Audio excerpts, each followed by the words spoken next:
तो देखो भगवान श्री हरि की जो संसार में कथा सुनाते हैं, उन्हें यदि हम लोग लाखों प्रणाम नहीं कर सकते तो कम से कम 2-4 प्रणाम तो कर ही सकते हैं।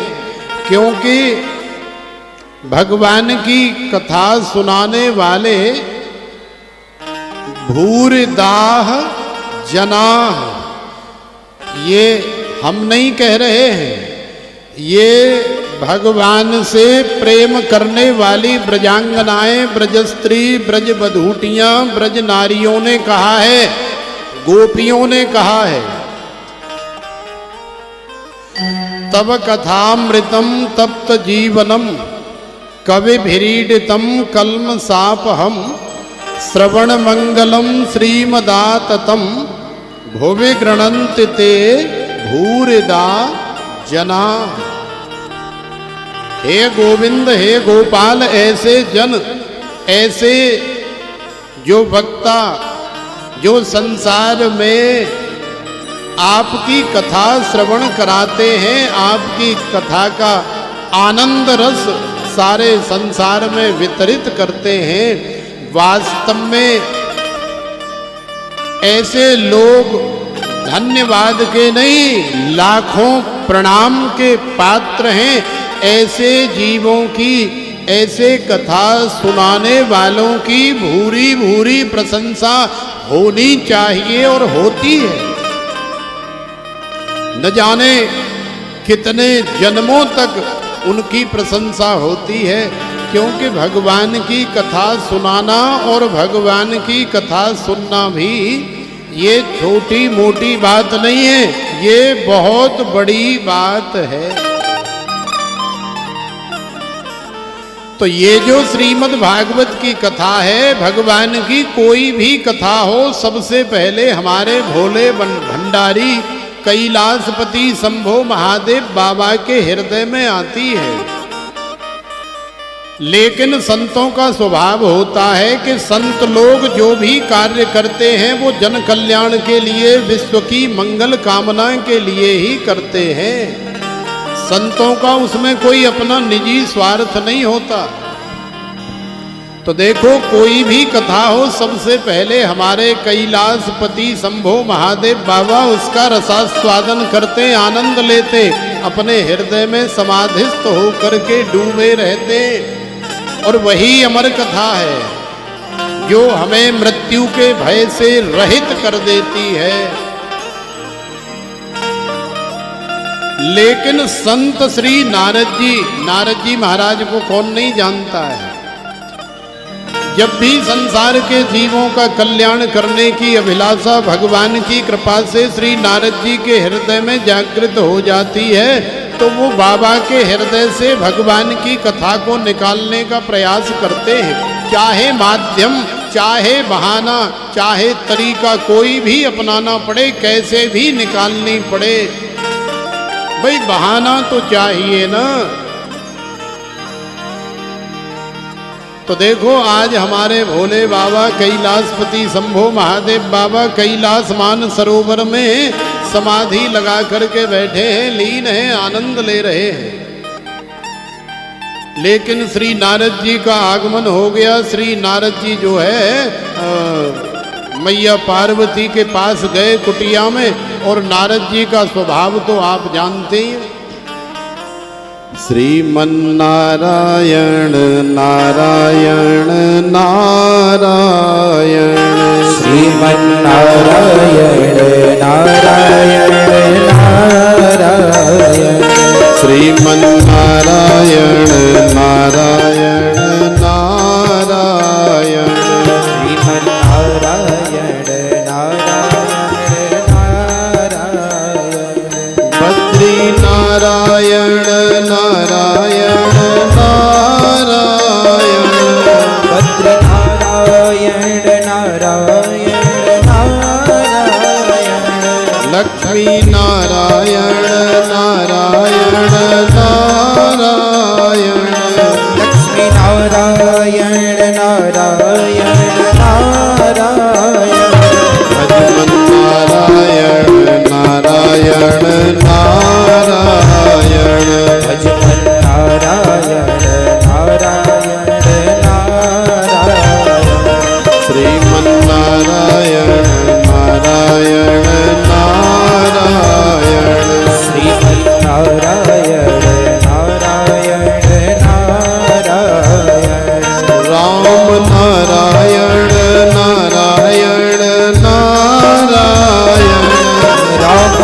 नारायण नारायण नारायण सीता नारायण नारायण नारायण सीता नारायण नारायण नारायण श्रीमन्नारायण नारायण नारायण श्रीमन्नारायण नारायण नारायण भजमन्नारायण नारायण नारायण भजमन्नारायण नारायण नारायण राधा नारायण नारायण नारायण राधा नारायण नारायण नारायण कृष्ण नारायण नारायण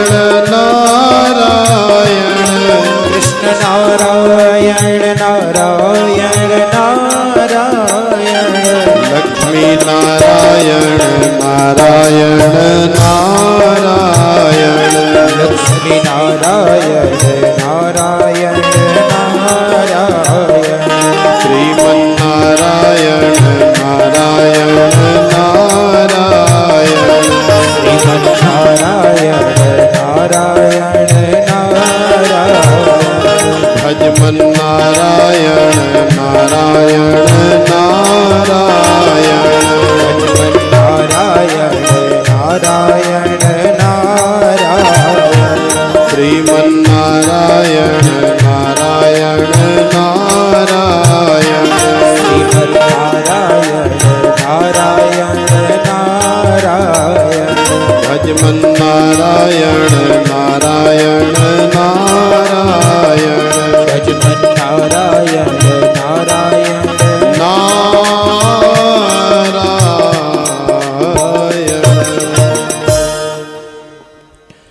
तो देखो श्री नारद जी आज कैलाश मानसरोवर पर पहुंच गए। नारायण नारायण नारायण। मैया पार्वती ने सुंदर स्वागत सत्कार किया। आओ बेटा आओ पुत्र नारद। नारदो देव दर्शन, आपका दर्शन हो गया, बड़ा आनंद आया। तो मैया पार्वती ने पूछा कि ठंडा पियोगे या चाय? जल्दी आ जाओ, जो भी करो, मतलब मैं शुभम से मंगा लिया करो। तो देखो श्री नारद जी ने मैया पार्वती से कहा कि अरे नारद, केवल आपके दर्शन हो गए, इतने मात्र से ही जीव का कल्याण हो जाता है। तो प्रेम से बोलो राधे राधे। मैया पार्वती ने बड़ा सुंदर स्वागत सत्कार किया श्री नारद जी का। और नारद जी भी कौन सी कामना अपने मन में लेकर के आए हैं ये आप सब लोग जानते हैं। भोले बाबा के हृदय में ये जो भगवान की कथा है ना, इस कथा को निकालने के लिए श्री नारद जी का आगमन हुआ है कैलाश मानसरोवर पर। और श्री नारद जी ने मैया पार्वती से कहा कि मैया, ज्यादा स्वागत सत्कार करने की आवश्यकता नहीं है, हम तो बस ऐसे ही आपका हालचाल पूछने के लिए चले आए। बोले नहीं, फिर भी नारद बताओ तो सही। अरे आम का जूस निकलवा दूं, संतरे का मौसमी का जूस निकलवा दूं, या कॉफी बनवा दूं, चाय बनवा दूं, ठंडा लोगे या गर्म लोगे? तो नारद जी ने कहा कि ना ना भैया, ऐसी कोई बात नहीं है, आपकी बड़ी दया है, बड़ी कृपा है। आपकी कृपा से ही तो सब मिल रहा है खाने पीने के लिए, क्योंकि असली अन्नपूर्णा मैया तो आप ही हैं। मैं तो बस ऐसे ही डोलते फिरते चलते फिरते चला आया और सब ठीक चल रहा है, घर में सब सुख शांति है। तो पार्वती मैया ने कहा कि हाँ बेटा नारद, घर में तो बड़ी सुख शांति है, बाबा तुम्हारे ज्यादा से ज्यादा समाधि में लीन रहते हैं, भजन ध्यान करते रहते हैं, और मैं अपना यहाँ घर का कार्य करती रहती हूँ। जब घर के माने गृह कार्य से जब फुर्सत मिलती है तो मैं भी कुछ बाबा की सेवा में समय व्यतीत करती हूँ और कुछ भगवान श्री हरि का ध्यान कर लेती हूँ, उनका चिंतन कर लेती हूँ। घर गृहस्थी बड़े आनंद से, बड़े सुकून से, बड़े चैन से, बड़े आनंद से चल रही है। किसी तरह का कोई कलेश नहीं, कोई लड़ाई झगड़ा नहीं। तो श्री नारद जी को तो लड़ाई झगड़ा कराना ही है। तो श्री नारद जी ने फटाक से एक वाग वज्र चलाया। श्री नारद जी ने कहा कि अच्छा मैया, हमने तो ऐसा सुना है कि ये संसार के लोग जो है बड़े छल कपट दंभ पाखंड वाले होते हैं। माने संसार में तो कहीं भी कोई भी स्वार्थ से रहित होता ही नहीं है। संसार में तो सब लोग एक दूसरे के स्वार्थ से ही जुड़े हुए हैं, और कोई पति अपनी पत्नी को प्रेम नहीं करता, कोई पत्नी अपने पति को प्रेम नहीं करती। यही संसार की वास्तविकता है। मैं तो संसार को देख देख करके बड़ा दुखी सा हो गया हूं। कैसी विडंबना है। अब क्या कर सकते हैं भाई, दूसरे की घर गृहस्थी जैसे अगला आदमी चला रहा है या जैसे चल रही है वैसे ठीक है। हम तो केवल देख करके दुखी या सुखी हो सकते हैं, और तो कुछ कर नहीं सकते। इसलिए नारद जी ने कहा कि मैया, संसार की तो ऐसी विडंबना है, माने संसार में किसी की भी घर गृहस्थी बिना कलेश काय के, बिना लड़ाई झगड़ा के चल ही नहीं रही। आदमी की कोई पर्सनल बात हो तो आदमी अपनी घरवाली को शेयर नहीं करता, और घरवाली की पत्नी की कोई बात हो तो पत्नी भी अपने आदमी को शेयर नहीं करती, एक दूसरे से छुपाते हैं। यही तो छल है, यही तो कपट है। एक दूसरे के साथ झूठ बोलते हैं, दंभ करते हैं, पाखंड करते हैं। मैं आपसे बड़ा प्रेम करती हूँ, ये पाखंड है। मैं आपसे बड़ा प्रेम करता हूँ, ये भी पाखंड है। लेकिन मैया पार्वती ने कड़क करके कहा, देखो नारद, आप संसार के लिए जो मर्जी बोलो ठीक है, लेकिन हमारे भोले बाबा के लिए ऐसा कदापि न कहना, क्योंकि मैं अपने प्राणनाथ दीनानाथ कैलाशपति शंभो को अच्छी तरह से जानती हूँ कि बाबा ऐसे नहीं है। भोले बाबा बड़े दयालु, बड़े कृपालु हैं, और भोले बाबा तो हमें कभी कुछ कहते ही नहीं। और मेरे से कोई छल नहीं, कोई कपट नहीं, कोई दंभ नहीं, कोई पाखंड नहीं। मैं अच्छी तरह से अपने पति परमेश्वर को जानती हूँ। तो श्री नारद जी ने सोचा, यार जिस काम के लिए हम आए, जिस दाल को गलाने के लिए आए, इतनी देर हो गई, कहीं ऐसा न हो बाबा की समाधि टूट जाए। लेकिन दाल जो है गल नहीं रही, अब क्या करें। तो श्री नारद जी ने फिर एक वाग वज्र और चलाया। श्री नारद जी ने कहा, अच्छा मैया, बहुत अच्छी बात है, होना ही चाहिए। अरे आप दोनों का जीवन, आप दोनों की घर गृहस्थी, आप दोनों का परिवार सारे संसार के लिए, संपूर्ण ब्रह्मांड के लिए, सारी त्रिलोकी के लिए एक आदर्श है, एक शिक्षा है, होना ही चाहिए। लेकिन मैया, मैं आपसे एक बात पूछना चाहता हूँ, हाथ जोड़ करके, बालक हूँ आपका, यदि बुरा लगे या गलती है जाए तो मैं माफ कर दी हूँ, क्योंकि स्वभाव से थोड़ा ब्रजवासी हूँ। इसलिए कई बार कछु ऐसी बात निकल जाए मोड़े से तो आप बुरो मत मानियो। तो मैया ने कही, ना बेटा, तू बेधड़क है करके कह दे, कौन सी बात तेरे मन में, तेरे दिल में आई है।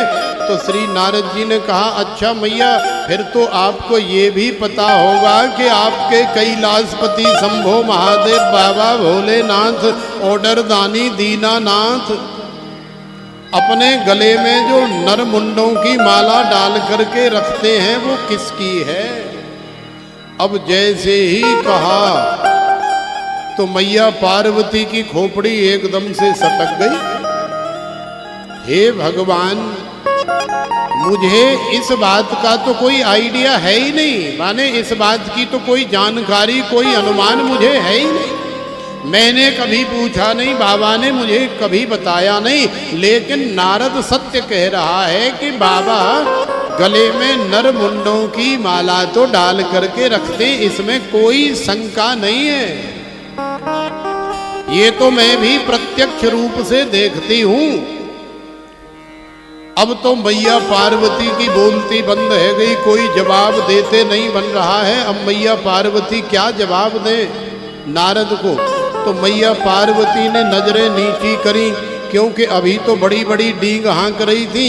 लेकिन नारद जी ने ऐसा पॉइंट खेल दिया, ऐसा गेम खेल दिया कि अब मैया पार्वती जी उदास हो गई, मन में शंका हो गई।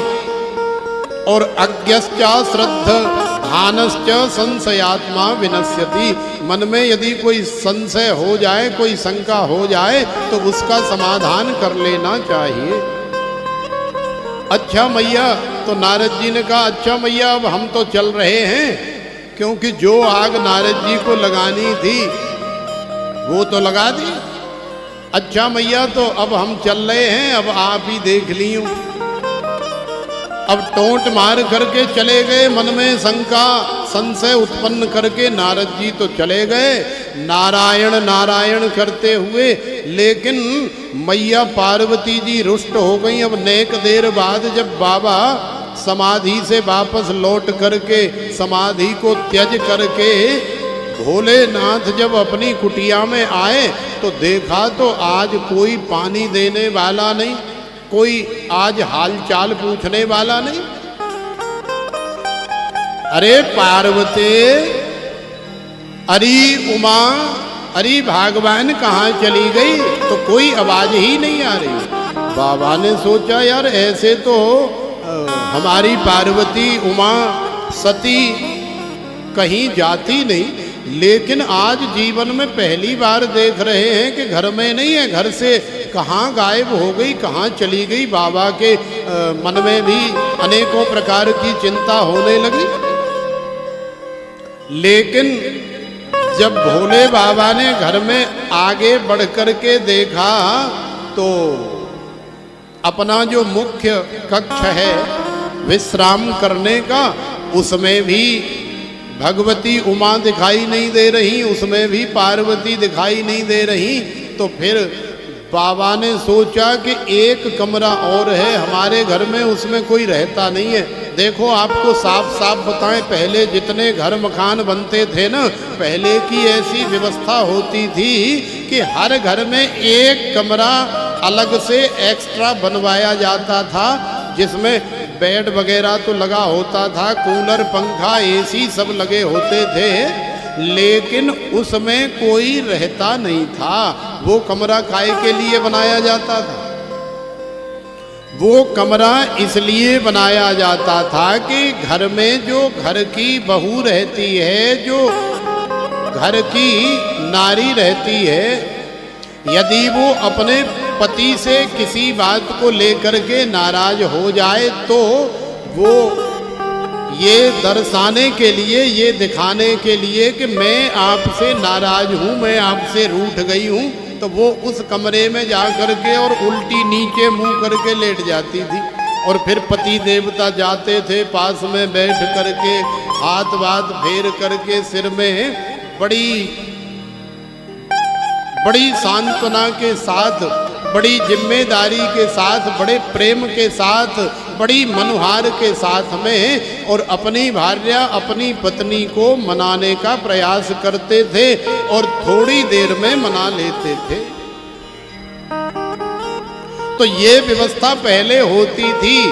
लेकिन आजकल की कैसी व्यवस्था है? आजकल ऐसी व्यवस्था नहीं है। आजकल तो जरा सी पतीन कछू कह दई तो वो कबरा भबरा में ना जा रही। अगर कबरा भबरा में बैठी होगी ना अंदर, तो बाहर निकल करके या तो फूकना उठा लेगी, या चीमटा उठा लेगी, या बेलन फेलन उठा करके और पति देवता की चांद के 2-4 तरबूजे से फाड़ देगी। माने उसी समय बरस पड़ेगी, उसी समय दिखा देगी कि मैं तुमसे नाराज हूं, मुझे क्रोध आ गया, मुझे गुस्सा आ गया। लेकिन पहले ऐसी व्यवस्था नहीं थी, पहले बड़ी मर्यादित व्यवस्था थी। तो बाबा ने देखा कि कहूँ बा कमरा में तो ना चली गई, तो भोलेनाथ उस कमरे में जा करके देखते हैं तो भगवती उमा पार्वती और बाबा से रूठ करके मुंह नीचे करके और अपने कक्ष में लेटी हुई हैं। बाबा गए, जा करके बड़े प्रेम से हाथ का स्पर्श करके बाबा ने मनाया, अरे पार्वती, अरे उमा, अरे दुर्गा, अरे भगवान, अरे हमसे क्या गलती हो गई?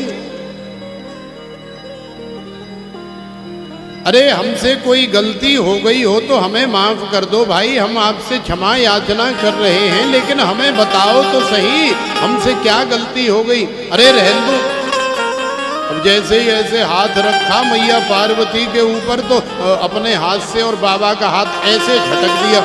अरे रहने दो, हमने तो सोचा था कि केवल बाहर से ही काले हो, लेकिन जितने बाहर से काले हो 10 गुना ज्यादा आप अंदर से काले हो। याद रखो कि बाहर का, अंदर और बाहर दोनों अलग अलग प्रकार से व्यक्ति होता है। कई बार बाहर से दिखने वाला बहुत सुंदर गोरा चिट्टा व्यक्ति अंदर से बहुत काला होता है, और कई बार बाहर से काला कलूटा दिखने वाला अंदर से बहुत कोमल होता है, बहुत सहज होता है, बहुत ईमानदार सज्जन होता है। तो बाहर के रंग रूप को मत देखो। बाबा ने कही कि नहीं भगवान, आपके मन में कोई गलत फहमी हो गई है। हम तो जैसे बाहर से दिखाई देते हैं न सहज सरल, वैसे ही अंदर से भी हैं। माने छल कपट दंभ पाखंड हमारे अंदर नहीं है, हम अंदर बाहर दोनों से ही एक जैसे हैं। अरे रहने दो, मुझे आपसे कोई बात नहीं करनी। बोले क्यों नहीं करनी? अरे बात तो बताओ, क्या बात है? तो आंखों में आंसू लेकर के रोष पूर्वक रोते हुए मैया पार्वती ने कहा कि ये जो तुम गले में नरमुंडों की माला धारण करते हो, क्या आपने कभी हमें बताया कि ये कौन के मूंड, कौन के सिर, कौन के ये मुंड लगे हैं इसमें? अब जैसे ही कहा तो बाबा भी एकदम से हक्के बक्के रह गए। बाबा के भी पैरों तले जमीन सी खिसक गई। हे भगवान, ये बात तो हमारे भी मन में कभी नहीं आई, और ना ही कभी इसने हमसे पूछा। और बताने की आवश्यकता क्या है? बाबा ने अपने मन में सोचा कि ये हमारे सच्चे प्रेम का प्रतीक है। भाई, हम आपसे कितना प्रेम करते हैं कोई बता सकता है क्या? बता नहीं सकता, क्योंकि अनिर्वचनीयम प्रेम स्वरूपम, प्रेम जो है अनिर्वचनीय होता है, अकथनीय होता है। प्रेम को शब्दों के माध्यम से बांधा नहीं जा सकता, उसे दिखाया दर्शाया नहीं जा सकता। अनिर्वचनीयम प्रेम स्वरूपम, प्रेम को वचनबद्ध नहीं किया जा सकता। प्रेम का कोई स्वरूप नहीं है जो प्रकट करके दिखा दिया जाए। अनिर्वचनीयम प्रेम स्वरूपम, मुंह का स्वादनवत। अरे प्रेम तो ऐसा होता है ना कि किसी गूंगे और बहरे को एक गुड़ की डली या मिश्री की डली, यदि गुड़ और मिश्री आपको न मिले तो आजकल अनेकों प्रकार की टॉफी चल रही है। माने प्रैक्टिकल करना हो, चेक करना हो तो एक एल्पेनलीबे की टॉफी ले आना और ला करके किसी ऐसे गूंगे बहरे को दे देना और उससे कहना भैया खा। तो वो मुंह में डाल करके जब 2-4 बार मुंह चलाएगा ना ऐसे, और जैसे ही उसका रस चूसे तो फिर आपसे भाई बोल तो सकता नहीं क्योंकि वो बेचारा गूंगा है, सुन भी नहीं सकता आपकी क्योंकि वो बेचारा बहरा है। तो फिर आप उसे इशारा करके पूछो, बोले हाँ कैसी लगी, तो फिर वो पता है आपसे क्या कहेगा, वो आपसे कहेगा कि वाह मजा आ गया, माने बड़ी मधुर लगी, बड़ी मीठी लगी, बड़ा आनंद आया। तो बिल्कुल वैसे ही अनिर्वचनीयम प्रेम स्वरूपम मूका स्वादन वत, और ऐसा प्रेम प्रकाशते क्वापि पात्रे, संसार में किसी किसी के अंदर प्रकट होता है। प्रकाशते क्वापि पात्रे, कोई हजारों लाखों में कोई एक ऐसा पात्र होता है संसार में जो भगवान के प्रेम का संग्रह कर पाता है। वर्षा हो रही है, लेकिन यदि आपका पात्र ही औंधे मुंह पड़ा हुआ है, तो चाहे पात्र छोटा है और चाहे पात्र बड़ा है, उसमें एक बूंद भी वर्षा का जल आने वाला नहीं है। और वर्षा कम हो रही है या ज्यादा हो रही है, लेकिन आपका पात्र जो है सीधे मुंह रखा है, तो आपके पात्र में कुछ न कुछ वर्षा का जल जो है बूंदों के माध्यम से अवश्य आएगा। तो ये शरीर रूपी पात्र ही तो है, लेकिन ज्यादातर ये शरीर रूपी पात्र भगवत रूपी प्रेम को लेने के लिए औंधे मुंह पड़े रहते हैं। इसलिए प्रकाशते क्वापि पात्रे, माने लाखों में करोड़ों में कोई एक ऐसा शरीर रूपी पात्र होता है जिसका सीधा मुख होता है, जो भगवद मुख होता है, भगवान से विमुख नहीं होता, सीधे मुंह बैठा रहता है भगवान की कृपा को, भगवान की भक्ति को लेने के लिए, उसी के अंदर वो प्रेम आता है। तो प्रकाशते क्वापि पात्रे,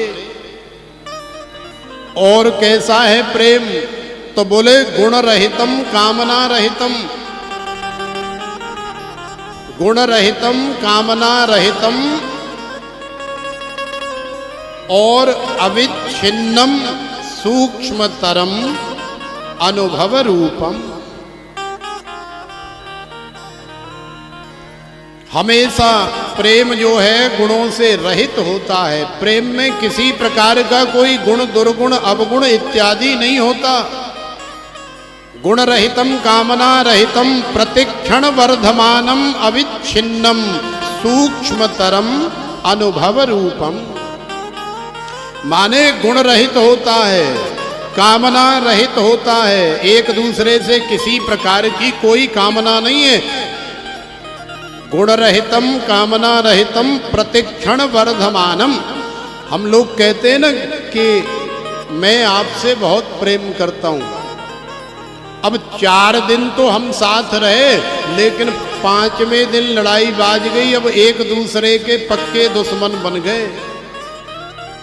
तो ये प्रेम नहीं है, क्योंकि प्रेम जो है गुण रहितम कामना रहितम प्रतिक्षण वर्धमानम, माने वो प्रतिक्षण वर्धमान होता है, आगे की तरफ बढ़ने वाला होता है, वो कम नहीं होता, वो समाप्त नहीं होता। इसलिए संसार में जो किया जाता है वो प्यार है, वो सांसारिक संबंध या रिश्ता है, वो प्रेम नहीं है, क्योंकि प्रेम तो केवल भगवान से किया जाता है। तो गुण रहितम कामना रहितम प्रतिक्षण वर्धमानम अविच्छिन्नम, यदि प्रेम हो गया भगवान से तो उस प्रेम को कोई तोड़ना चाहे, कम करना चाहे, मिटाना चाहे, उसका छेदन भेदन करना चाहे तो भी संभव नहीं है, क्योंकि अविच्छिन्नम, वो छिन्न भिन्न नहीं हो सकता। सूक्ष्मतरम क्यों नहीं हो सकता? क्योंकि वो सूक्ष्म दर्शी से भी नहीं देखा जा सकता। जैसे हवा को महसूस किया जा सकता है, लेकिन देखा नहीं जा सकता कि हवा लाल है कि पीली है कि काली है कि नीली है कि गोरी है। लेकिन शरीर पर जब स्पर्श करती है तो अनुभूति का विषय बन जाती है कि हाँ यार ब्यार चल रही है, बड़ी ठंडी ठंडी हवा चल रही है। आहा हा, आनंद आ गया। कितनी गर्मी पड़ रही थी, सड़ी हुई गर्मी से झुलस रहे थे, लेकिन जैसे ही हवा का स्पर्श होता है तो मुख से बड़ी मीठी सी आह निकलती है। तो ऐसा ही है भगवान का प्रेम। गुण रहितम कामना रहितम प्रतिक्षण वर्धमानम अविच्छिन्नम सूक्ष्मतरम अनुभव रूपम। केवल अनुभव करने लायक है, वो बताने लायक या दिखाने लायक नहीं है, संभव नहीं है। तो भगवान भोलेनाथ सोच रहे हैं कि अब मैया पार्वती को कैसे बताया और कैसे दिखाया जाए कि अरे भगवान, ये जो नरमुंडों की माला हमने अपने गले में धारण कर रखी है, यही तो हमारे और तुम्हारे सच्चे प्रेम की निशानी है। तो मैया पार्वती तो रुष्ट हो ही गई हैं, लेकिन बाबा ने जब सोचा कि पार्वती जी को जो है गलत फहमी हो गई है, तो बाबा की भी आंखें नम हो गई और पास बैठ करके कहने लगे कि अरे भगवान, यदि तुम सुनना चाहती हो कि ये नरमुंडों की माला किसकी है, यदि तुम्हारे अंदर सुनने की क्षमता है, यदि तुम सुनना चाहती हो तो सुनो। ये मेरे गले में जो हजारों नरमुंडों की माला लटक रही है, ये किसी और के नरमुंड नहीं है, बल्कि ये तुम्हारे ही नरमुंड हैं। क्योंकि यही नरमुंडों की माला मेरे और तुम्हारे सच्चे प्रेम का प्रतीक है, सच्चे प्रेम की निशानी है। मैं आपसे कितना प्रेम करता हूं, ये उसका सबूत है। और आप कह रही हो कि बाबा आप हमसे छल कपट दंभ पाखंड करते हैं, ऐसा नहीं है। मैया पार्वती ने कहा, हे भगवान, इसका मतलब क्या है? अरे मैं तो आपके सामने बैठी हूं, जिंदी हूं, हट्टी कट्टी हूं, अच्छी भली हूं, और मेरे हजारों नरमुंड आपके गले में माला बन करके कैसे पड़ गए? अब ये बात हमारी कछु समझ में आई नहीं। तो श्री सूत जी महाराज कह रहे हैं, हे सौनकादि ऋषियों, जब मैया पार्वती ने ऐसे कहा तो बाबा ने बताया कि अरे पार्वती, अरे उमा, अरे सती, तो कहा बताऊं? देखो, मैं तो अजर अमर अविनाशी हूं, लेकिन तुम अमर नहीं हो। तुम्हारे शरीर की एक अवधि है, एक समय सीमा है, और तुम आज तक इतने जन्म लेकर के मुझे वरण कर चुकी हो। माने जब आप मर जाती हो, जब आपका शरीर शांत हो जाता है, जब आपको चिताग्नि दे दी जाती है, उसके बाद में फिर मैं आपकी मुंडी ले करके, क्योंकि मुझे आपका हर शरीर, हर जन्म में की गई सेवा हमेशा मुझे याद बनी रहे, हमेशा मुझे याद आती रहे, इसलिए मैं तुम्हारे शरीर की वो मुंडी ले करके और अपनी इस माला में पिरो लेता हूँ। इसलिए तुम्हारे इतने जन्म हो चुके हैं, लेकिन मैं शुरू से अभी बिल्कुल वैसा का ही वैसा हूँ। तो जैसे ही मैया पार्वती से भोले बाबा ने ऐसा कहा, तो मैया पार्वती ने कहा कि हे भगवान, मैं तो आपको थोड़ा कम काला समझ रही थी, अब तो मुझे लग रहा है कि आप मेरी सोच से भी ज्यादा काले हो। माने आप मरते नहीं हो और मैं बार बार मरती हूं, और फिर भी कह रहे हो कि मैं तुमसे इतना प्रेम करता हूं। यदि आप मुझे प्रेम करते होते तो जैसे आप नहीं मरते हो वैसे मैं भी नहीं मरती। अरे प्राणनाथ, दीनानाथ, कैलाशपति, शंभो महादेव बाबा, भोलेनाथ, ऑर्डर दानी, आपने ऐसी कौन सी जड़ी बूटी खा रखी है, आपने ऐसी कौन सी औषधि पी रखी है जिस औषधि का सेवन करने के बाद आप तो कभी मरते नहीं, लेकिन मुझे बार बार मरना पड़ता है। भोले बाबा की आंखें नम हो गईं। बोले देवी मत पूछो, क्योंकि हर औषधि हर व्यक्ति के लिए, हर शरीर के लिए सूट करेगी ऐसा संभव नहीं होता।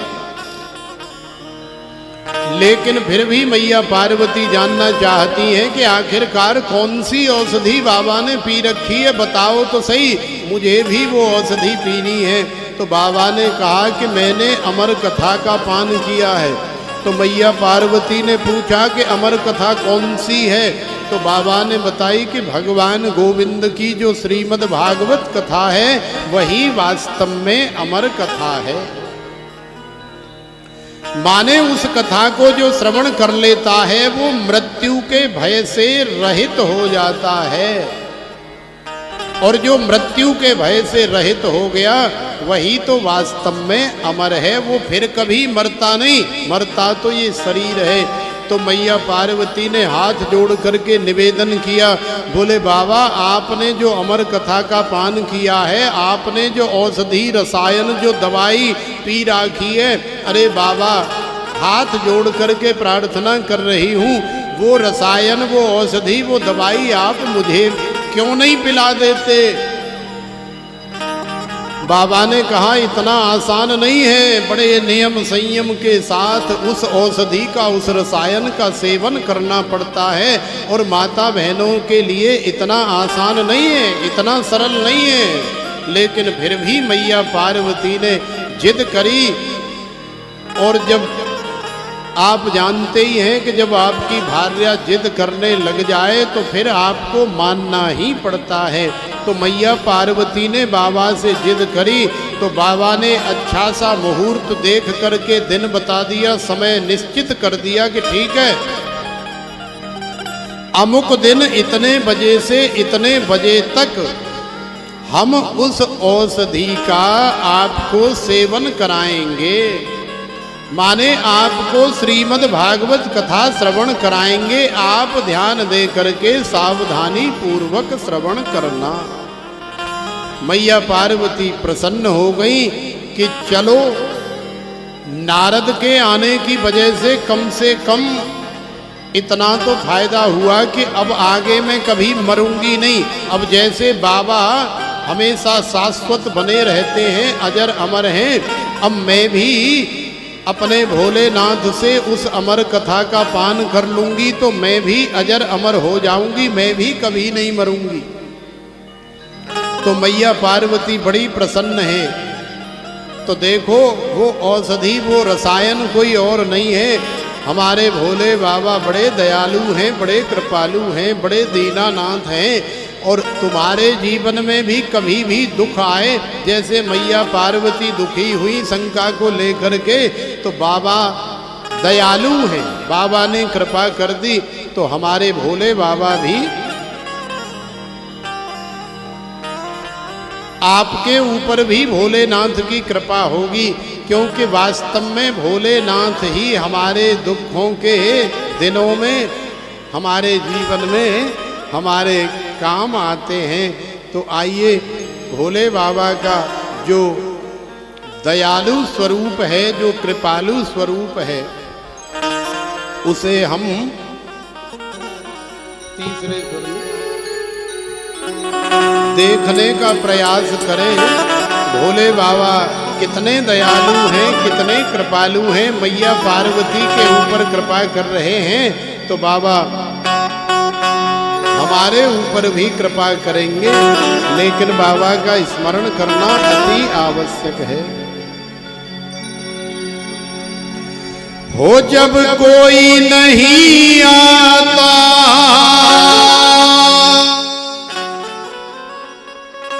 देखो संसार में जब तुम दुखी होते हो और कोई नहीं आता तुम्हारी मदद करने, तुम्हें सहारा देने के लिए, हो जब कोई नहीं आता, भोले बाबा आते हैं। मेरे दुख के दिनों में वो बड़े काम आते हैं। मेरे दुख के दिनों में वो बड़े काम आते हैं। मेरे दुख के दिनों में वो बड़े काम आते हैं। मेरे दुख के दिनों में वो बड़े काम आते हैं। जब कोई नहीं आता भोले बाबा आते हैं। जब कोई नहीं आता भोले बाबा आते हैं। मेरे दुख के दिनों में वो बड़े काम आते हैं। मेरे दुख के दिनों में वो बड़े काम आते हैं।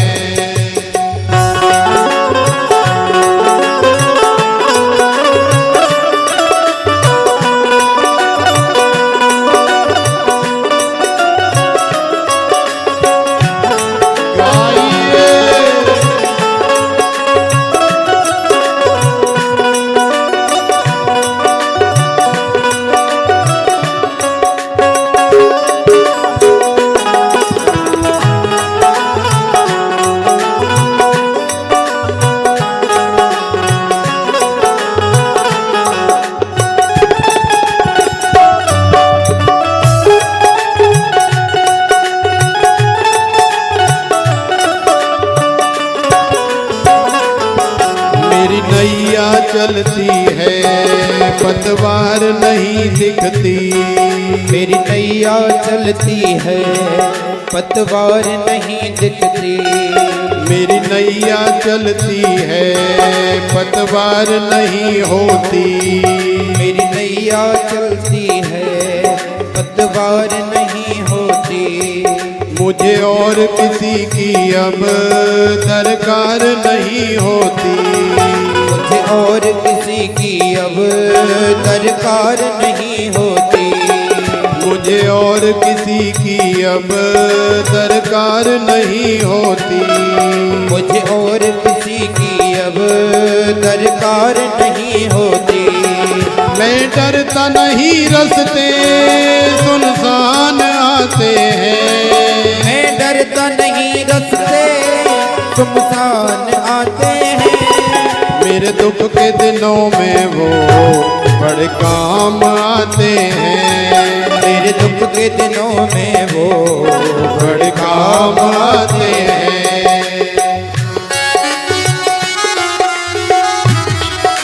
राधे राधे।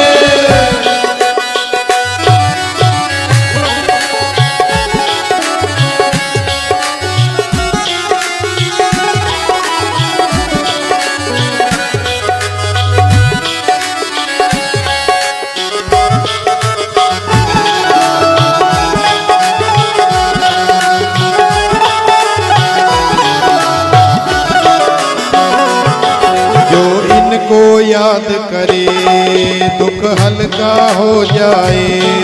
जो इनको याद करे दुख हल्का हो जाए।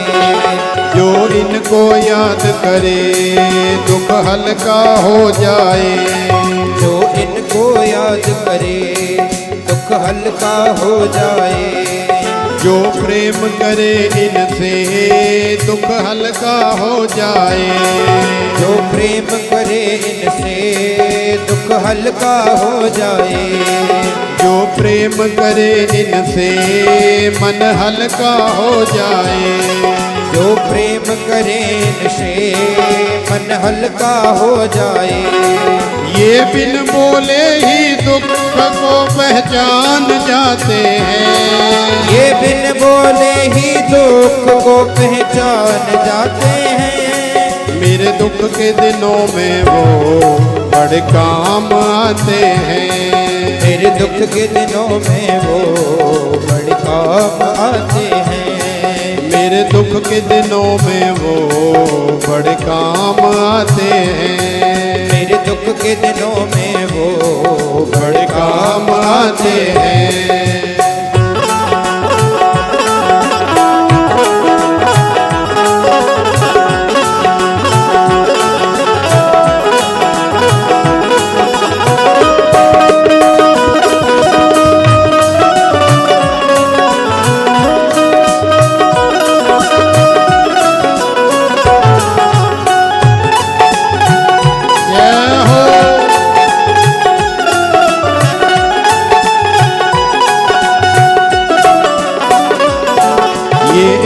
बड़े होकर दीनों से प्यार करें। ये इतने बड़े होकर दीनों से प्यार करें। ये इतने बड़े होकर दीनों से प्यार करें। ये इतने बड़े होकर दीनों से प्यार करें। बनवारी छोटे बड़े सबको स्वीकार करें। बनवारी छोटे बड़े सबको स्वीकार करें। बनवारी छोटे बड़े सबको स्वीकार करें। बनवारी छोटे बड़े सबको स्वीकार करें। ये हर भक्तों का कहना ये मान जाते हैं। ये हर भक्तों का कहना ये मान जाते हैं। मेरे दुख के दिनों में वो बड़े काम आते हैं। मेरे दुख के दिनों में वो बड़े काम आते हैं। जब कोई नहीं आता भोले बाबा आते हैं। जब कोई नहीं आता भोले बाबा आते हैं। मेरे दुख के दिनों में वो बड़े काम आते हैं। मेरे दुख के दिनों में वो बड़े काम आते हैं। मेरे दुख के दिनों में वो बड़े काम आते हैं। मेरे दुख के दिनों में वो बड़े काम आते हैं। मेरे दुख के दिनों में वो बड़े काम आते हैं। मेरे दुख के दिनों में वो बड़े काम आते हैं। मेरे दुख के दिनों में वो बड़े काम आते हैं। मेरे दुख के दिनों में वो बड़े काम आते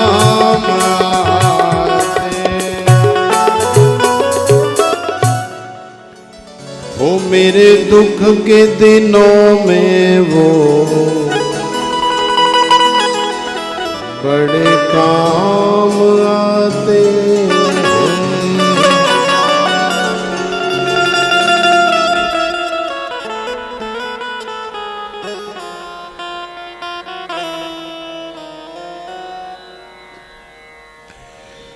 तो देखो भोले बाबा ही एकमात्र ऐसे बाबा हैं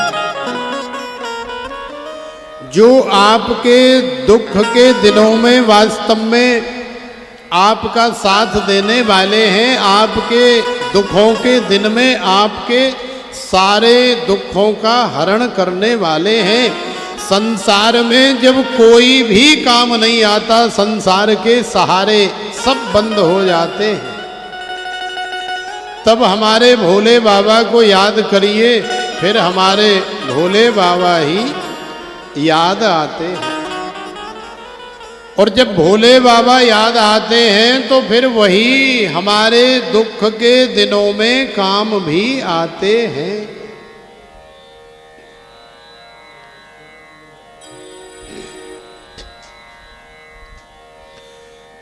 तो बाबा ऐसे ऑर्डर दानी हैं। बाबा ही देखो जीवन में काम आते हैं, चाहे वो संत बाबा हो और चाहे भोले बाबा हो। वास्तव में बाबा ही हमारे जीवन में काम आते हैं। श्रीधाम वृंदावन की एक बड़ी सुंदर कथा है, एक घटना है। श्रीधाम वृंदावन में एक मोहनदास जी नाम के संत रहते थे, बड़ी भजन बंदगी, बड़ी साधना करते थे। बांके बिहारी लालजू के चरणों में, श्री रमण बिहारी लालजू के चरणों में प्रेम तो था ही, लेकिन वो ये भी जानते हैं कि राधे के बिना श्याम आधा कहते राधे श्याम। माने किशोरी श्री राधिका रानी की कृपा जब तक मुझे पूरी तरह से प्राप्त नहीं हो जाएगी, जब तक उनकी दया, उनका संरक्षण मुझे प्राप्त नहीं हो जाएगा, तब तक गोविंद कृपा करने वाले नहीं हैं। भले ही बांके बिहारी के बड़े दीवाने थे, लेकिन बांके बिहारी रमण बिहारी के दीवानों को ये भी याद रखना चाहिए कि हमारी किशोरी जू की कृपा के बिना राधा रानी, क्योंकि श्री कृष्ण की आह्लादनी शक्ति हैं, ब्रज की ठकुरानी हैं, ब्रज की महारानी हैं, उनकी दया, उनकी कृपा के बिना गोविंद का मिलना संभव नहीं है। जब कोई श्री कृष्ण का प्रेमी श्री कृष्ण के विरह में आंसुओं से रोता है, तड़पता है, गोविंद को याद करता है, तब हमारी किशोरी लाडली जू को बड़ी दया आती है और वो गोविंद गोपाल से कहती हैं, अरे रमण बिहारी, अरे बांके बिहारी, अरे भैया, अरे लाला, आपको दया नहीं आती? अरे देखो तो सही, तुम्हारा भक्त वहाँ वृंदावन में बैठ करके, उस झाड़ी में, परिक्रमा मार्ग में बैठ करके कितनी प्रतिकूल परिस्थितियों का सामना करके तुम्हारी साधना कर रहा है। थोड़ी तो दया करो, थोड़ी तो कृपा करो। तो बांके बिहारी स्पष्ट शब्दों में कह देते हैं कि देख राधिके, देखो बरसाने वारी, हमारी मुट्ठी में कृपा नहीं है, हमारी मुट्ठी में तो केवल आशीर्वाद है, हमारी मुट्ठी में तो भक्त को दर्शन देना है। अरे कृपा और दया तो वो तुम्हारे वशीभूत है, तुम्हारे अंडर में है। जिस दिन तुम्हारी उस भक्त के ऊपर नजर हो जाएगी, दया हो जाएगी, कृपा हो जाएगी, उसी दिन मेरा दर्शन उसको प्राप्त हो जाएगा, मेरी अनुभूति उसे हो जाएगी। तो जब भक्त श्री कृष्ण के विरह में आंसुओं से रोता है, तड़फता है, बिलखता है, तो हमारी किशोरी जू कृपा करने के लिए, दया करने के लिए अपनी अंजलि में उसके एक एक आंसू को लेती हैं और प्रेम रूपी धागे में पिरो करके हजारों की संख्या में मालाएं बनाती हैं और माला बना करके नित्य बांके बिहारी रमण बिहारी को धारण कराती हैं। और जब किशोरी जू की कृपा हो जाती है, दोनों हाथों से कृपा का वर्षण हो जाता है, तो फिर बांके बिहारी रमण बिहारी को आने में देर नहीं लगती। वो भी उस भक्त के पीछे पीछे